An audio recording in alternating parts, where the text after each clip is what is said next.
అండి, welcome back to our channel. ఈరోజు మన వీడియో ఏంటంటే నేనైతే అరటి మామిడి పప్పు చేస్తాను. ఇందులోకి అయితే బ్యాల్ యూస్ చేయకుండా పప్పు ఎలా తయారు చేయాలో చూసేద్దాము. ముందుగా అయితే కుక్కర్ పెట్టుకొని ఆయిల్ వేసుకున్న, ఇందులోకి ఆవాలు,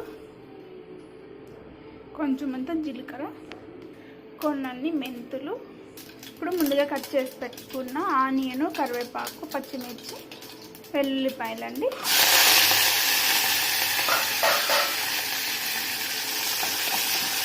ఇందులోకి కట్ చేసి పెట్టుకున్న టమాటా ముక్కలు,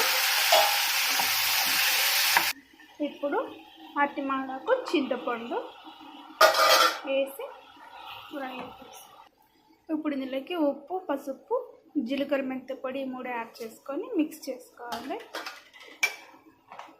ఇప్పుడు ఇందులోకి వాటర్. మన పప్పు అయితే రెడీ అయిపోయినట్టే.